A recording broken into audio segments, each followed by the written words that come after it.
주일 예배 시작합니다.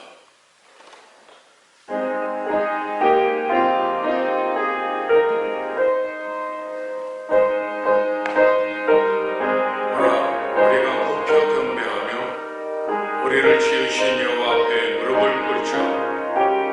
우리는 그가 기르시는 백성이며 그가 돌보시는 양이기 때문이라. 영원토록 찬송과 영광을 받으시게 합당하신 아버지 하나님, 죄와 허물로 죽었던 저희들을 십자가 은혜로 구원해 주시고 이 시간 거룩한 예배자로 세워주시니 감사를 드립니다.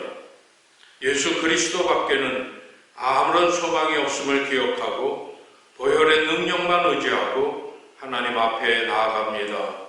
성삼위 하나님 홀로 영광받아 주시옵고 진리 안에서 예배하는 저희들에게 신령한 은혜와 말씀으로 충만케 세워 주시옵소서. 예수님의 이름으로 기도드립니다. 아멘. 우리 찬송 550장 함께 하십니다.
말씀은 에베소서 1장 3절에서 14절 말씀입니다. 에베소 1장 3절에서 14절 말씀 가운데 마지막 세 절만 봉독합니다. 이는 우리가 그리스도 안에서부터 전부터 바라던 그의 영광의 찬송이 되게 하려 하심이라. 그 안에서 너희도 진리의 말씀 곧 너희의 구원의 복음을 듣고 그 안에서 또한 믿어 약속의 성령으로 인치심을 받았으니 이는 우리 기업의 보증이 되사 그 얻으신 것을 속량하시고 그의 영광을 찬송하게 하려 하심이라. 아멘. 통일 이스라엘의 왕이 된 다윗이 가장 먼저 한 일은 하나님의 법궤를 모셔오는 일이었습니다. 그 일에 각 지파에서 선발된 3만 명이나 되는 많은 사람들이 동원했다고 하는 하나님의 궤를 새 수레에 실어 운반했다고 하는 것, 이거는 존경의 표시였습니다. 그러나 그들은 법궤 운반에 대한 하나님의 명령을 바로 숙지하지 못했기 때문에 그러한 일을 하게 됩니다. 율법에 의하면 오직 레위인 중에 고핫 자손들만이 법궤를 어깨에 메고 운반하도록 명령했습니다. 법궤를 수레로 운반하려고 했던 그들의 생각은 이런 조항을 잘 몰랐던지 아니면 주변 국가들의 전통을 따른 것이라고 볼 수 있습니다. 당시의 블레셋이나 페니키아에서는 그들의 신상을 운반할 때 수레를 만들어 사용했습니다. 하나님을 향한 열망은 그들에게 있었지만 그 방법은 잘 몰랐기 때문에 결국 웃사가 죽임을 당하는 그러한 사고가 발생합니다. 그리고 석 달이 지난 후에 다윗은 다시 인원을 동원해서 법궤를 메고 다윗성으로 이동을 합니다. 이번에는 수레를 사용하지 않고 명하신 지파를 세워서 어깨에 법궤를 메고 운반하게 합니다. 백성들은 길에서 즐거이 환호했고 다윗은 힘을 다해 춤을 추며 찬양을 합니다. 기뻐 춤을 추고 찬양하는 다윗의 모습이 못마땅하게 여겨 비아냥거리는 사울의 딸 미갈에게 다윗은 나를 택하사 나를 여호와의 백성 이스라엘의 주권자로 삼으셨으니 내가 여호와 앞에서 뛰놀리라 라고 말을 합니다. 다윗의 이런 모습은 기뻐 하나님께 영광을 올려드리는 예배자의 참 모습을 보여주는 것입니다. 오늘 같이 읽으신 본문의 말씀, 에베소 교회에 보내는 사도 바울 선생님의 편지의 첫 부분으로 그리스도를 통하여 허락받은 영적인 축복에 대하여 서술하고 있는 것을 볼 수 있습니다. 이는 하나님께 올려드리는 찬양으로 시작합니다. 그 찬양의 이유는 예수 그리스도 안에서 허락하신 신령한 복 때문입니다. 신령한 복은 하나님께서 허락하신 것이로 육적인 축복이 아니라 영적인 축복입니다. 그리스도를 통해서 하나님의 자녀가 되게 하신 복을 말합니다. 이는 우리에게 거저 주시는 은혜의 영광을 찬양하게 하기 위함입니다. 이처럼 구원의 목적은 영광의 찬송입니다. 우리의 삶의 영광을 올려드리는 그러한 삶을 살 때 우리는 온전한 삶을 살게 됩니다. 이것을 위해 하나님께서는 흠없고 거룩한 백성으로 보존되기를 원하십니다. 우리가 잘 아는 그리스 로마의 신화에 보시면 올페우스라고 하는 음악의 신에 관한 이야기가 나옵니다. 큰 바다를 여러 달 동안 항해하는 선원들이 가장 무서워하는 것은 요정의 노래였습니다. 그 요정의 노랫소리가 들리기만 하면 선원들은 자기들도 모르는 사이에 바다로 뛰어들었습니다. 그러나 이 배에 오르페우스라고 하는 신을 모시고 항해를 나선 이후에는 아무런 일도 벌어지지 않습니다. 왜냐하면 요정들이 노래를 부를 때마다 올페우스 신은 더 아름다운 목소리로 노래를 불렀고 선원들의 귀에는 더 이상 요정의 노래가 들리지 않았기 때문입니다. 아무리 유혹의 소리가 들려와도 더 아름다운 목소리를 들을 수 있느냐, 이것이 중요했습니다.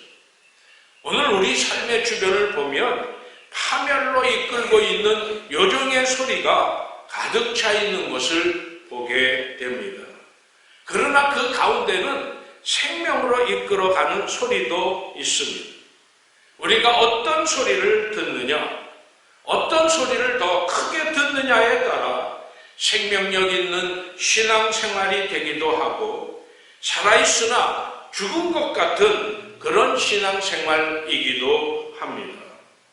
듣지 않아야 될 그러한 음성을 듣게 되고 그런 생각을 갖게 되면 선원들이 바다에 빠져 죽는 것처럼 신앙인들에게는 보다 선명히 들어야 할 음성이 있습니다.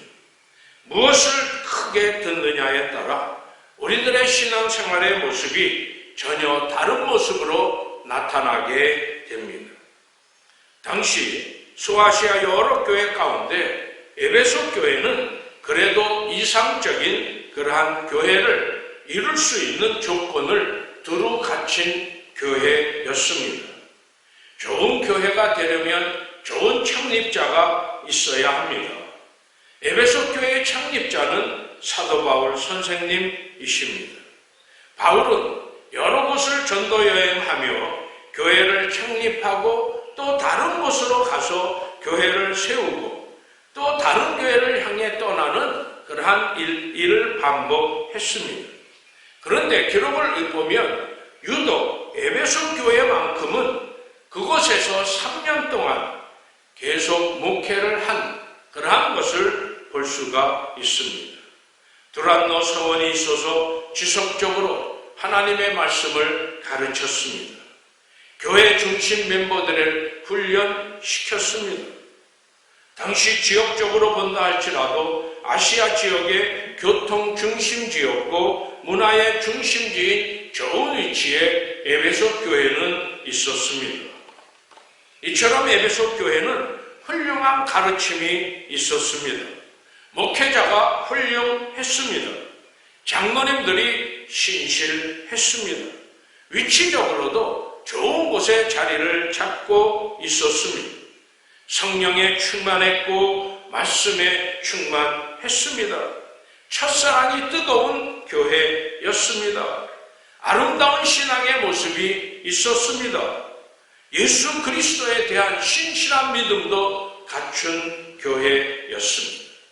처음 시작이 아주 좋은 그러한 교회였습니다. 그런데 시간이 지나면서 처음 가졌던 열정과 열심이 식었습니다. 특별히 사도 바울 선생님이 떠난 이후에 그들의 열심은 급격히 식어가기 시작을 했습니다. 그러한 교회의 소식을 바울은 들었습니다. 그들에게 필요한 것은 하나님의 말씀이었습니다. 그들에게 새로운 하나님의 말씀을 들려주기 위해 바울은 차가운 감옥에서 편지를 써 보냅니다. 이것이 바로 에베소서입니다. 오늘 같이 읽으신 본문 말씀 가운데 가장 중점적으로 언급하고 있는 것은 우리가 어떤 존재였는가 하는 우리의 정체성에 관한 언급으로 시작하고 있는 것을 봅니다. 3절 말씀을 보면 우리는 그리스도 안에서 하늘에 속한 신령한 복을 받은 존재라고 이야기합니다. 4절 말씀을 보면 창세전에 그리스도 안에 택함을 받은 존재들이라고 이야기하고 5절에서는 그 기쁘신 뜻대로 우리를 예정하사 예수 그리스도로 말미암아 자기의 아들들이 되게 하셨다라고 말씀하고 있는 것을 봅니다.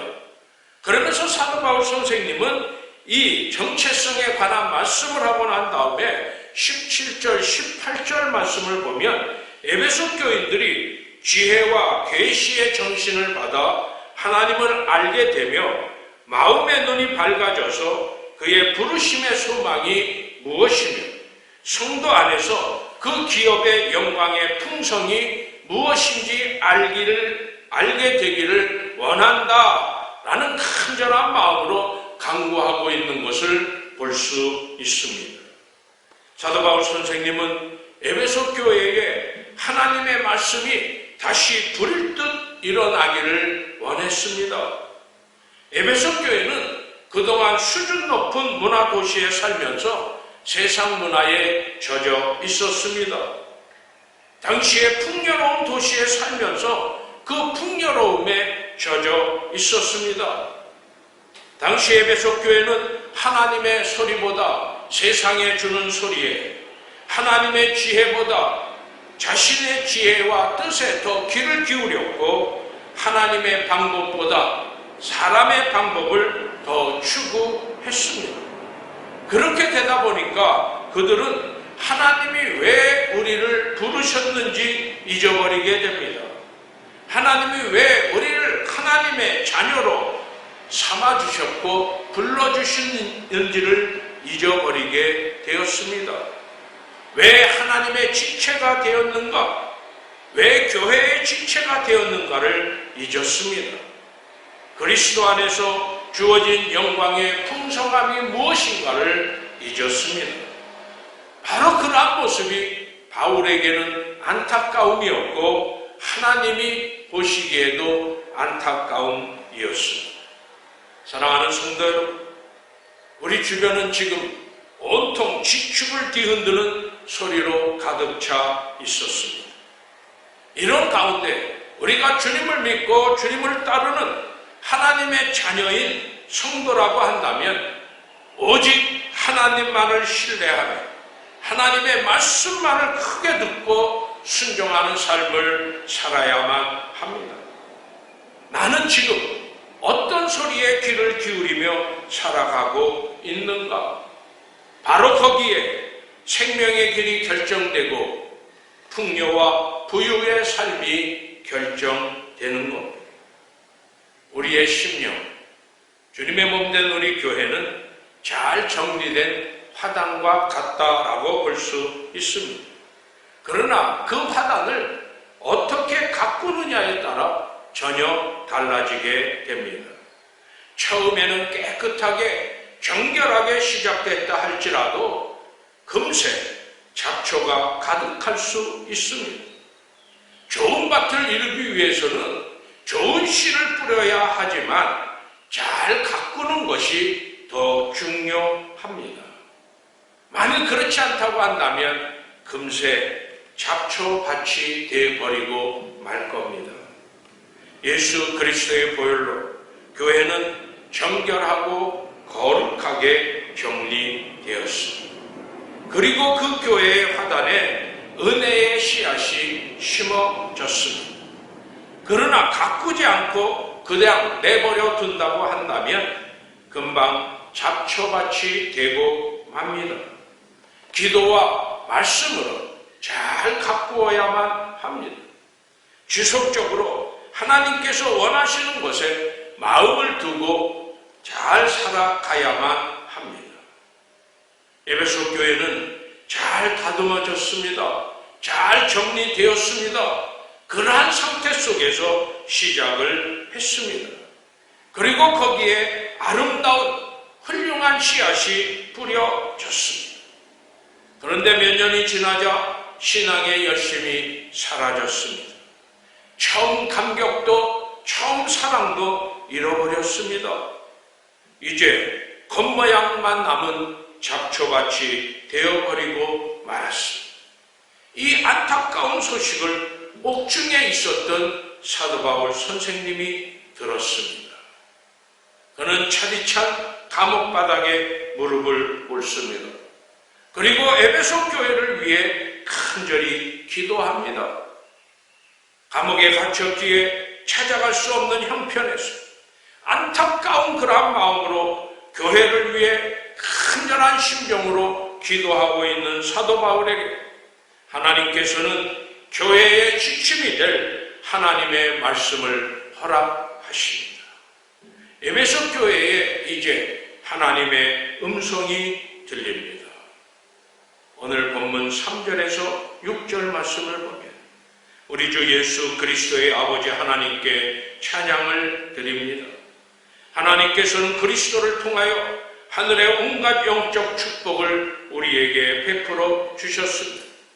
우리를 그리스도와 함께 살게 하시려고 천지 창조 이전에 우리를 뽑아주시고 당신의 사랑으로 우리를 거룩하고 흠없는 자가 되게 하셔서 당신 앞에 설 수 있게 하셨습니다. 사랑하는 아들을 통해 우리에게 거저주신 이 영광스러운 은총에 대해 우리는 하나님을 찬양할 수밖에 없습니다. 위대한 교회론이 시작됩니다. 오늘 말씀에 교회가 어떻게 섰는가? 교회는 무엇을 위해 서야 하는가를 선명하게 가르쳐 줍니다. 사람의 모임이 교회라고 한다면 교회에서 가장 중요한 것은 사람입니다. 건물이 아니야 조직이 아닙니다. 그렇기 때문에 우리가 훌륭한 정말 남들이 부러워하는 거대한 성전을 짓는다고 우리의 조직을 바꾼다고 교회가 새로워지는 것은 아닙니다. 교회는 사람이 새롭게 될 때 새로워질 수 있습니다. 좋은 교회가 되는 것은 교회를 이루고 있는 지체들이 어떤 사람들이냐에 따라 가름되게 됩니다. 여러분, 우리는 어떤 사람입니까? 우리는 그리스도를 통해서 하늘에 속한 신령한 축복을 받은 존재들입니다. 하나님의 사랑으로 창세전에 거룩하고 흠없는 자로 하나님 앞에 세워진 존재들입니다. 이것이 바로 교회의 모습입니다. 우리의 모습입니다. 영적인 축복과 풍요로 채워진 것이 교회입니다. 우리가 하나님의 거룩한 존재가 되어 은혜의 풍성함이 넘치게 되었습니다. 죄사함을 받은 거룩하고 정결한 존재가 되었습니다. 그런데 지금 내가 나를 돌아볼 때 그 풍요로움과 그 풍성함을 누리며 살고 있습니까? 에베소서의 주제는 그리스도의 풍요와 충만입니다. 지금 우리가 어떤 존재로 서 있느냐에 따라 그리스도의 풍요와 충만을 누리는 교회로 살기도 하고 잡초밭으로 서 있기도 합니다. 사람은 누구나 다 풍성한 삶을 원합니다. 풍요로운 신앙생활을 원합니다. 그러기 위해 이것저것에 우리의 눈길을 돌립니다. 그런데 오늘 말씀을 보면 주님께서는 이미 우리에게 풍성함과 풍요로움을 허락하셨다라고 말씀합니다. 그런데 우리는 그것을 바로 깨닫지 못하고 창고 한복판에 그것을 내던지고 오늘도 풍성과 풍요를 찾기 위해 헤매고 있는 우리의 모습을 보게 됩니다. 에베소 교회는 바울 선생이 있을 때 잘 서왔습니다. 그러나 바울이 떠났을 때 그들은 영적인 부요와 풍성함을 잃어버리고 추락하기 시작합니다.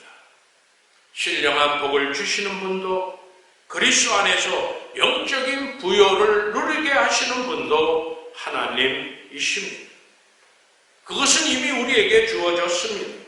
우리는 그것을 잘 가꾸고 보존해야 합니다.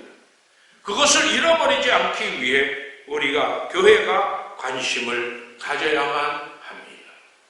사랑하는 연합의 모든 성도 여러분, 하나님이 우리를 왜 택해 주셨습니까? 하나님이 우리에게 왜 이러한 은혜를 베풀어 주셨습니까? 오늘 본문은 영광의 찬송을 하게 하려 하심이라 말씀합니다. 영광의 찬송이 되게 하시러 우리를 부르셨고 하나님의 자녀 삼으셨고 그리스도의 부요를 누리며 살게 하셨습니다. 영광의 찬송이란 기독교인의 삶의 중심을 말합니다. 우리의 인생도 우리의 섬김도 우리의 드림도 하나님께 영광 돌리는 일에 집중되어야만 합니다. 이것을 빠진다고 한다면 우리는 모든 것을 상실하게 됩니다. 우리가 굉장한 수고를 했다 할지라도 내가 정한이 지까지 이르렀다 할지라도 가장 소중한 가장 중요한 것을 잃어버리게 되면 모든 것들을 다 잃어버리는 헛수고가 될 수밖에 없습니다.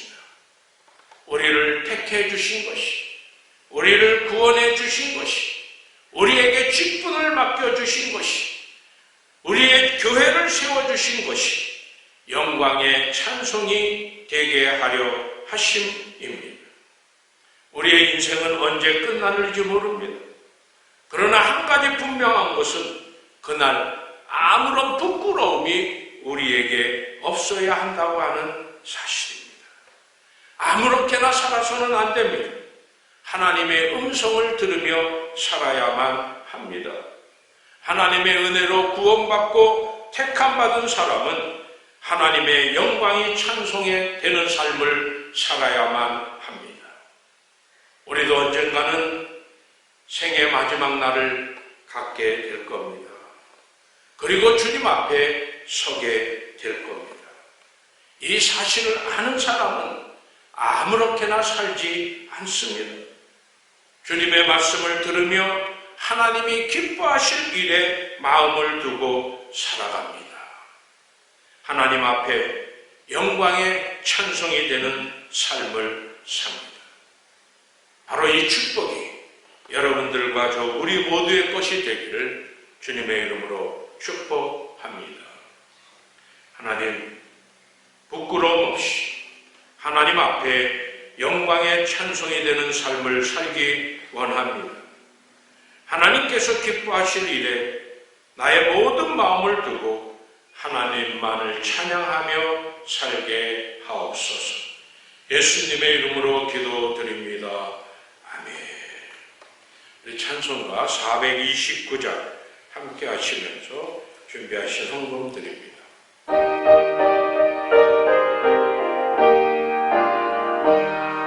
세상 모든 평판으로 흔들어 약한 마음 낙심하게 될 때에 내려주신 주의 복을 세워라.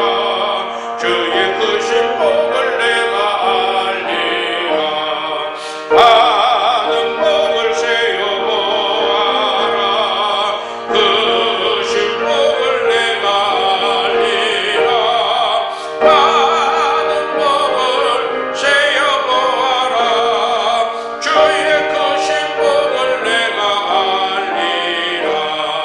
세상 권세 너의 앞길 막을 때 주만 믿고 낙심하지 말아라. 전사들이 너를 보아리니 염려 없이 앞만 보고 나가라. 받은 복을 세어보아라. 크신 복을 내가 알리라. 받은 복을 세어보아라. 주의 크신 복을 내가 알리라. 우리 항상 교회를 생각하며 기도해 주시기를 부탁드리고, 성도님들의 가정, 건강, 일터, 사업 이것도 위해 기도해 주시기를 바라고, 사회적으로도 빨리 편안한 안전한 그러한 모습이 나타나기를 기도해 주시기를 바랍니다. 우리 계속 기도하지만 스티브 위해서 기도해 주시기도 부탁드립니다. 이제 우리 다 일어서셔서 찬송 함께하고 예배 마칩니다.